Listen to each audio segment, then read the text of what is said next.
Welcome to Guilty by Association, the Vantaca podcast, your source for insights, trends, and tech shaping community association management. I'm Eddie Key, and with the Vantaca team, we'll chat with industry leaders, tech partners, and association managers nationwide. Whether you're here for expert advice or industry updates, our guests all have one thing in common. They're all guilty by association. Well, let's dive in. Good morning, everybody. Today, we're talking about the AI revolution, what it really means for management teams, boards, and homeowners, and how this shift isn't just about doing things faster, it's about redefining how we manage communities altogether. And to help me do that, I've brought in a very special guest, Ben Currin, the CEO of Vantaca. Ben, welcome to the show. Well, thank you, Eddie. Excited to hang out with you, generally, and certainly on the podcast. I'll take that. That's a good intro. All right. Let's hop right in, though. You've been CEO of Vantaca pretty much the whole time, right? Take me back from its inception. Take me back from the beginnings here. From your perspective, what has been the biggest shift in how community managers and the management companies operate then versus today? Well, I think it's changed a lot. And for everyone who doesn't know me and doesn't know the history of Vantaca, Vantaca really came onto the scene in community management and has grown since like 2017 is when we went outside of just writing code and kind of testing internally to the market and started to grow and learn. And that's the timeline of my experience too. So it's not forever in this industry. It's almost 10 years, but not forever. And a lot has changed in 10 years. But I think if we zoom out even further and look back from the early days of community management, if you want to think about like really rapid growth of HOAs, of condominiums through the 70s, 80s, 90s, the thing that's changed more than anything else is just the pace of change itself. Where if you look at community management in the 70s, in the 80s, and the 90s, it looked similar. The services that were being asked for by boards and communities was similar. The way those services were delivered was relatively similar. It's people and maybe some spreadsheets, but a lot of hand ledgers, and then technology came along and there's this slow evolution of what's happening. And certainly from 2017, 2018 to today, and then if you look back farther, things are just changing faster. So things that are changing that we can dive into are everything from technology itself, is what's possible through technology in community management, to what are the expectations of board members and homeowners. That's changing faster month over month and year over year today than it was 10 years ago, and certainly more than in the past. And just the makeup of what a community management company is has changed. This used to be a hyper-local thing, and there was this really direct connection to the community, and the community manager was often the owner of the company, and it was just a very local experience. And that's changed. That's still the case in some scenarios, but the kind of nationalization and the aggregation in this industry, that's all changed, and it's changing at an increasing rate. So I think, like, long answer to a short question, the pace of change is the biggest thing that's different to me. And that's, I think, true everywhere, right? Not just this industry, but worldwide. I think that's right. I mean, I guess some things change fast and some things stay the same, but as folks who work in technology, that's true for our world too. Things that took years and decades to change and be adopted are now happening in weeks and months. So that's a theme that we see in our business, and I certainly see that in community management. So let's expand on that idea of the technology, right? So you're the CEO of a technology company. So how is, in your mind, the technology shaping that exponential speed up and the changes? Yeah, it's a good question. And again, I'll start by zooming out and we can dig into what's happening today. I think of kind of three eras of community management when it comes to technology. Like 1.0 was everything, early days, community management, 1970s, condos, HOAs being built everywhere, management companies springing up, this kind of new industry is formed. And the technology was a general ledger for decades, right? It's, hey, we need a place to enter data, to produce reports from, we need a source of truth. So basic general ledger accounting and the technology around that was kind of 1.0. So I need a place to enter data, to go reference it. I need a source of truth so that I can provide these financial services and these management services around that. So that was kind of 1.0. And then late 90s, early 2000s, and certainly kind of 2010 to today, I'll call 2.0, which is, hey, we've got technology that can do stuff for us. There's automation, which is we all love, and workflows. And it's not just community management, that's all software, right? You can say, if this, then that. You can apply a rule to your inbox in Outlook and say, hey, whenever I receive this junk email, put it in the junk folder. Right? But those are automations. That's the world of 2.0 community management to me. And so that really is still occurring. I think there's a lot of folks going through that journey of 1.0 to 2.0, or they're on that 2.0 journey of embracing automation, embracing integrations between multiple technology platforms, embracing banking integration, embracing this end-to-end solution that's possible. And then today, I think we are right at the beginning of this kind of 3.0, this next phase that is really exciting. And again, these things are happening faster. 1.0 took decades. 2.0 took 10, 15 years for people to really lean in and embrace automation and kind of change the way we deliver services. And 3.0, I think, is going to happen really fast. And I don't want to dive in too quickly to it. I know that you want to talk about AI, and we'll get there. But this kind of age of AI, but not just AI, the buzzword AI as in agentic delivery of results, or an agent able to work on your behalf and you be able to delegate real work to an agent. That to me is going to be the 3.0 version of community management, that, hey, there's all this stuff we have to do, all these back-end office kind of services, whether it's accounting or bookkeeping or all these things, that humans are manually doing a lot of that now, and they're leveraging some automation, and that's great. And how much of that can the humans delegate down to an agent, or delegate away to an agent, so that they can spend more and more time with people and enhancing these relationships and leaning into those friction points now and making it better? So that's the technology side of what I'm most excited about.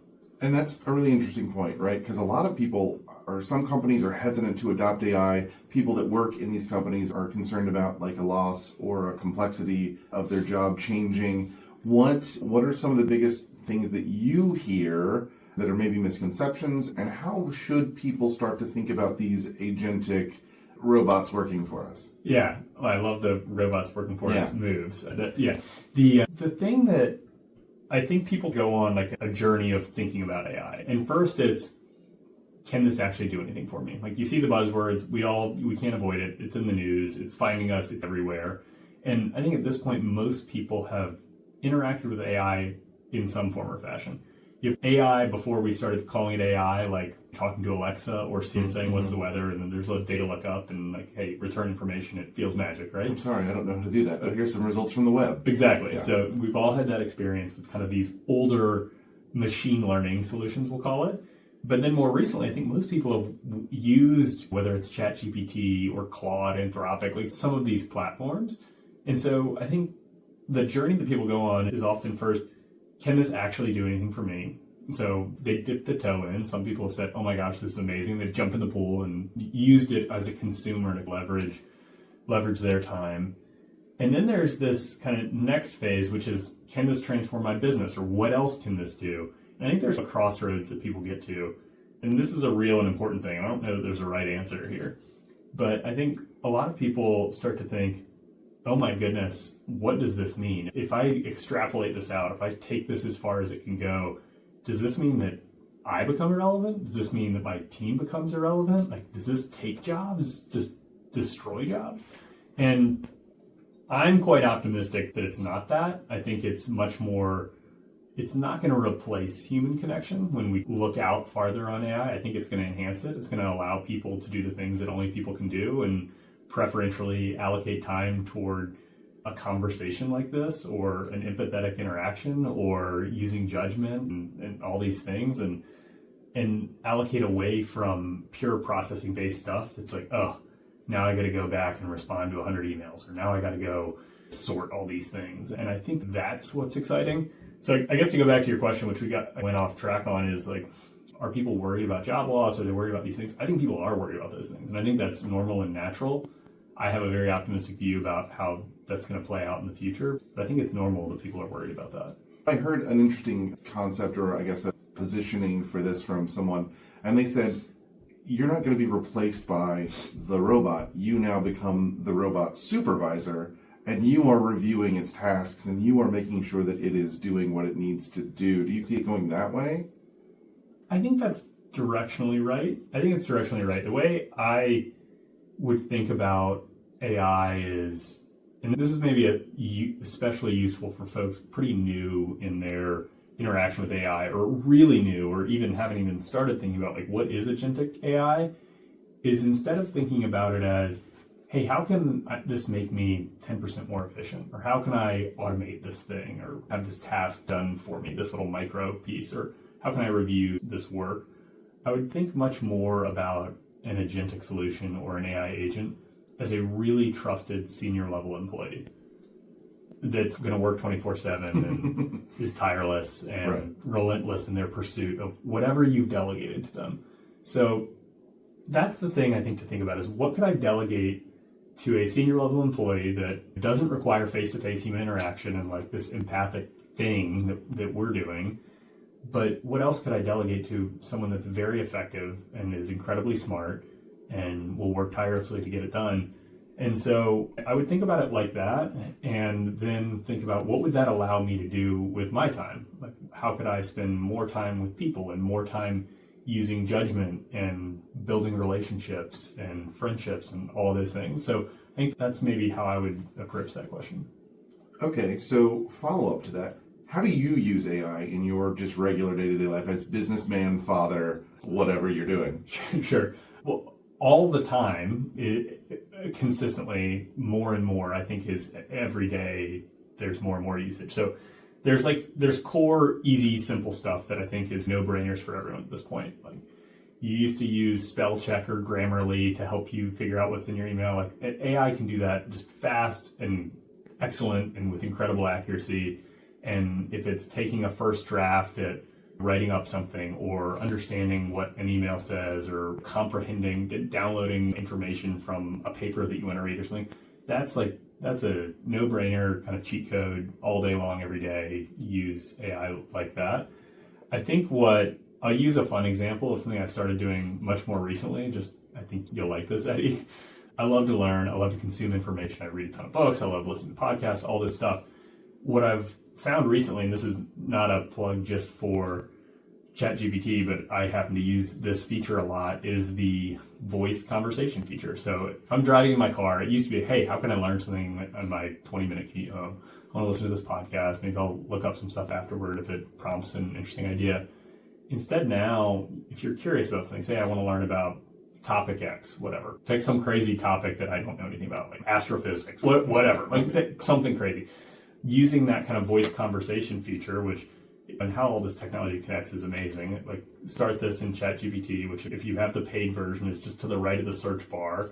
Start that, and then it's just a conversation with a natural voice, and it's like, hey, I want to learn about this, and here's where I want to start, and ask me some questions, and tell me some things. And you can have this amazing follow-up conversation that's like having a conversation with an incredibly knowledgeable university professor with no risk of embarrassment with how little or the questions you ask or anything, which is cool. Like, and it's just amazing how fast you can learn about anything like that. So that's interesting. So this is really the time to ask stupid questions alone in the car.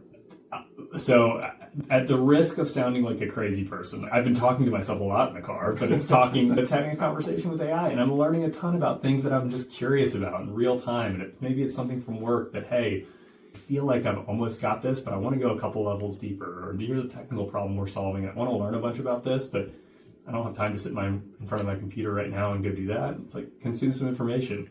And what's wild, and this is again talking about, you said as a dad, like how is this happening? It's amazing to see kids embrace these things. So they've seen me do that and then ask the question, hey, what's the lifespan of a bald eagle? Or that's a question your 7-year-old will ask you. I'm like, I don't know. And instead of Googling it, my kids say, oh, ask AI that question. And like they think to do that immediately. And they're just learning, which is pretty interesting. So let's talk about the future, right? Now, every time I turn around, every single software I use, now with AI, right? It's like, it's the buzzword. It's the topic in everything that we consume these days. So thinking about some industry leaders are hesitant, right? They think that it's a fad or they think that it's optional. Why do you think that it's essential? Like, what is the detriment of not doing this? Well, I'll get to that second part. The first part of, like, I do think it's important to recognize that there's a lot of nonsense out there. Or stuff that isn't there yet or is trying to capitalize on the two letters A and I, which are, like, they don't mean anything unless there's value behind it. So to your point, like there's a lot of stuff out there in every industry, and as consumers, we're inundated with now we have this AI powered whatever, and some of it doesn't mean anything. And so what we've seen and what I really believe is what's possible is transformational and exciting and really great. And then you got to figure out where you can go tap into that value. So I'll use some examples that we've seen within Vantaca, just as consumers and as folks who are hungry to gain more productivity and to unlock new capabilities through AI. So certain things we've tested and it's like, that's interesting, but it doesn't do anything for us yet. And I'll say yet because I think these are changing not in years and decades, in like weeks and months. So maybe it's not there yet. But when there is something that has potential, like go all in and be curious enough to say, like, what else could this do? If our first kind of test run of this gave us 10% more efficiency, what would it take to get 10x more efficiency or 10x more productivity out of this? And having sufficiently high ambition or expectation, that's the type of transformation you can get from AI, I think is essential as kind of people and productive members of a team, and certainly leaders of teams in 2025, is have sufficiently high ambition and expectations for what AI can do for you, can do for your team, can do for your company. And then also have the patience to keep at it and sit in the problem and keep asking the question in different ways or keep approaching it in different ways if you don't get exactly the results back you want the first time. But the example that I like in thinking about this that we've talked about internally is imagine like you onboard an AI tool that you know has the potential to deliver transformational results for your company, for your team, for you as an individual, whatever the case is.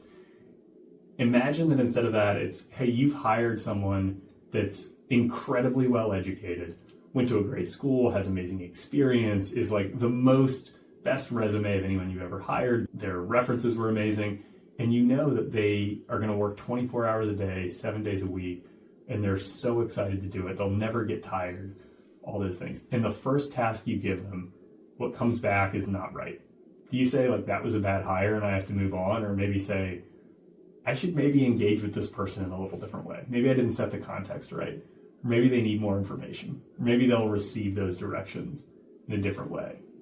And so I think that example is how we should approach AI. Say, I expect amazing results from this employee. This person's going to be amazing. This tool is going to be amazing. It's going to transform how we work.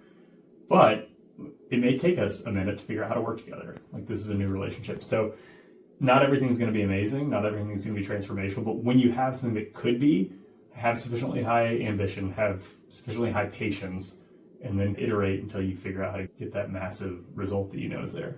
I like that. That's good. That's boundless optimism. I love it. I'm an optimistic guy, Eddie. I think optimism is really useful in this moment with AI. Because I do think, you said earlier, like, some people are scared. Is it going to destroy jobs? Is it going to do all these things? And maybe some of those things will happen. But I think when we've seen transformational leaps forward, whether it's the Industrial Revolution or the internet or AI, there is certainly some level of job destruction or replacement or something. But then there's all these new things that spring up and new ways that people can engage and enhancement to what's possible that leads to this much more abundant future. And I'm quite optimistic that will be the same with AI. I like that. And that leads me to, I've got time for one last off-the-wall question, if I may. Sure. So when I personally think of AI, right, in my mind, there's two eventualities, right? Either it's Terminator and the machines take over and we have to go back in time and stop it, right? Or it's Star Trek and technology has solved all of our problems and all that's left is to focus on art and science and exploration and doing cool stuff. And so in your boundless optimistic view, right, how do we make sure that we go Star Trek and not Terminator? Not Terminator. It's a good question. I like the references. Well, I don't think we can know for certain what path we're on, but I do think it's very natural for people to be worried, especially about things that they don't understand, and that we as society don't yet understand how this is all going to play out. And it's it's also tempting and almost intoxicating. Like you sound smart when you're pessimistic about these things. Like it does. Like, here's all the reasons this isn't going to work, or here's how this is going to go wrong, and here's how this is going to, like, everyone's getting over their skis. This is going to be a nightmare. You can sound really smart like that, and it's comforting to defer having to lean in to something new if you're afraid of it or if you're pessimistic about it. But I think the more likely reality, and not certain, but more likely reality, is that it will have a much, much bigger positive impact than we can even imagine right now. But it'll take longer for people to adopt and change to that kind of reality than maybe the technologists believe. And I do think that's right. As we're seeing the technology evolve incredibly fast, I think that reality of AI being able to do much more than we could even hope is coming faster from a technology standpoint. But then humans are slow to change, and we like to do the things we like to do, and that's going to take time. And so I do think that we'll have the time to figure out how to get into the safe, right swim lane over time. At least I'm optimistic about that. I think it'll lead to much greater abundance for humankind. I like that. It reminds me of something I heard on a TED Talk somewhere about, if you said it sounds smart to be pessimistic, right? You're basically at that point hedging your bets on the later right to say I told you so, right, while potentially missing out on something really cool. I think that's right. And yeah, the I told you so sometimes feels good, but it rarely transforms things, right? So I do think it was hard in 2022, even 2023, to be just totally optimistic about AI. I think in 2025, it's not that hard to be optimistic anymore. I think that we've seen enough dominoes fall that the rate of progress is accelerating massively, and the results are there, and you can connect enough of these dots to draw a line that's really compelling. And so I'm optimistic. Heck yeah. Ben, this has been a fascinating conversation. AI is not just a tool, right? It's a complete reimagining of what the world is and how this industry and all industries kind of work. And really, thank you very much for sharing your insights and your vision for our Star Trek future. Our Star Trek future, not the Terminator. Not the Terminator. No, I don't want to go back in time. The 90s, we're done with that. The 90s were all right, but okay. I think we'll be better off in the future. Yeah, I want a flying car. That's right. That's right. That's right. So for listeners, if you guys are excited about the potential of AI, Vantaca has some really cool AI things too. Do you want to take just a minute and talk about that? Sure. Yeah, I'd love to. I mean, it's the thing we're most excited about. And again, I'm as excited as a consumer and as a student of these things as I am professionally about them. Like, it's all awesome. And being in the game and being on the cutting edge of just experiencing the things that are new and realizing these 10x productivity hacks personally and professionally is just awesome. And so the things on Vantaca that we're excited about from a technology standpoint are a couple fold. One, we have Scout, which is our kind of everyday AI assistant built right into Vantaca. All of our customers now have access to it. It's amazing. It's that research assistant that can ride shotgun with you and just have all the information of, like, hey, I wish I knew what happened on July 17th, 2018 for this account. And instantly here it is, like that type of information, and instant lookups and data retrieval and all that stuff. So just like a research assistant to ride shotgun with you. It's awesome. It's just using that as a hack, and you getting into that habit is just a way to just increase productivity of people. That's great. And then HOAI, we partnered with in 2024, is an independent product, and it's a truly agentic solution. So this is when I talk about a trusted employee that you can delegate results that you want to achieve professionally to, that's what HOAI is, and it's fantastic. So that is a truly agentic solution that can navigate everything within Vantaca that a human could, but can do it instantly, 24/7, 365, tirelessly. And so if I say, hey, I want to get these invoices coded immediately as they come in and perfectly accurate and with these parameters, great. If I want to say, hey, I need to do all this research and produce this draft budget for me to review, great. All of those things you can delegate to a highly effective, highly trained senior employee and that's HOAI. So those are a couple of the areas. There's so much more stuff in the lab that we're using behind the scenes and in our work that just has me jazzed up. That's ways that people can engage with our products.